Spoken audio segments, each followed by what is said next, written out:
In 1981, Sun Noodle was founded with the goal to bring authentic Japanese ramen noodles to the US.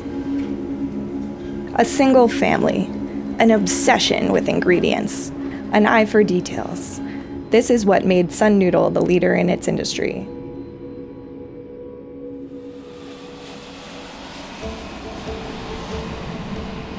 Now at the company's latest location in New Jersey, third-generation noodle-maker Kenshiro Uki is taking the lead in further stoking America's ramen fever. The other day, New York Times came out with an article for the top 10 ramen shops. And we were so happy because out of that 10, 9 are who we work with. Knowing that we're one part of that, every day, it just makes you want to do better and better, and what else can we do?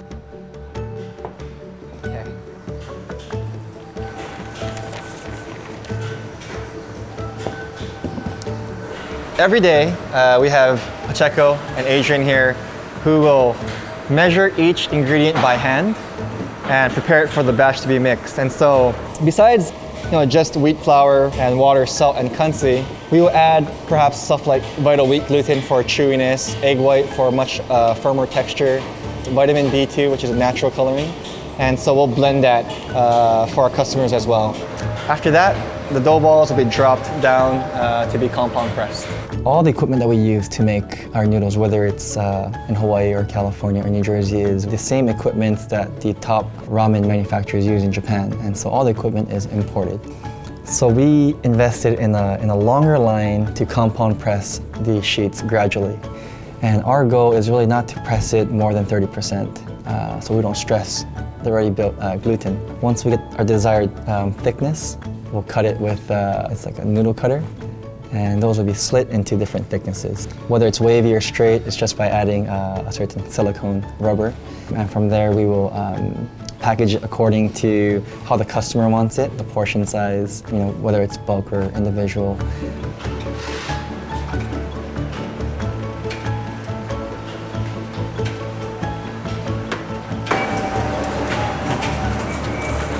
And the end result is, something like this, where it's 5 servings of fresh noodles, boxed properly, taped up. We'll age it for about, a day, and then send it out to our customers.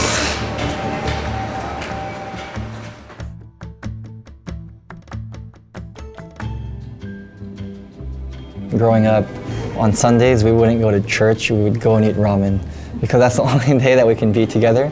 But my dad would always want to go and visit his customers. So every Sunday, we always ate ramen. My father, at the age of 19, moved from Utsunomiya, Tochigi, Japan, to Hawaii to learn English. He just wanted to learn English and move away from Japan for a bit. At the same time, my grandfather had a business plan to partner with a local businessman in Hawaii to open a ramen factory. Once it was ready to open, the partner pulled out. It was either they can just sell the equipment, or he asked my father if he was interested in starting a noodle factory. You have a 19-year-old kid from Japan who doesn't speak English, but knew how to make noodles, from my grandfather and from his experiences as a kid. So it was all communication through the noodles. And so he would take it to the chef. The chef would say it's not soft enough, it's not thick enough, he would say something. And what he would do is immediately go back to the factory, make a sample, and take it back that day. I think his first customer, he went back and forth about 15 times. But at that time, the chef, more than anything, I think believed in how hard he works. And so that was his first customer. And from there, he took that same philosophy for each ramen shop, each customer. Our company has been in business for 32 years, and from the very first day, that was really what my father had imagined or had believed in.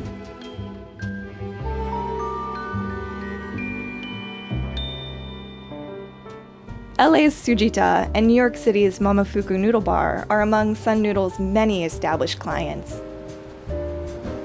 Ivan Orkin has also partnered up with Sun Noodle for the recent opening of his noodle shop on New York's Lower East Side. To me, the ramen movement in America is just beginning. I know a lot of people say, oh, there's so many ramen shops in New York, but there's 60. You know, in Tokyo, there's 8,000. It's a big difference. I mean, it's pervasive there. If you want to make pasta, you go to Italy. Most people can pick up Italian pretty easily from English. It's more difficult for an American to really go to Japan and like learn deeply about ramen. There's a lot of obstacles. The reason Ivan Ramen is where it's in a way is because my ability I see both sides very seamlessly. I speak both languages, I understand both cultures, and I step back and forth between both worlds very easily. And Sun Noodle does the same thing. Ken speaks Japanese and Ken speaks English, and he grew up in Hawaii, so he's American, and yet his dad's a pretty traditional guy. And I'm not particularly worried about them having competition, because I don't know if anybody's gonna work as hard as they do. So it's, you know, they deserve the reputation they have, and when someone, right now, if someone decides they want to have a ramen shop, they call Sun Noodle, because that's the people to call. It's sort of like they say in Japanese, tarimai, it's common sense.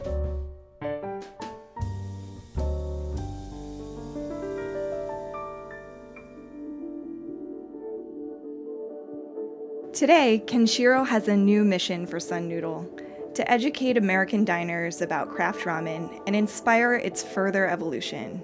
If Sun Noodle has its way, someday each American region will have its own ramen specialty.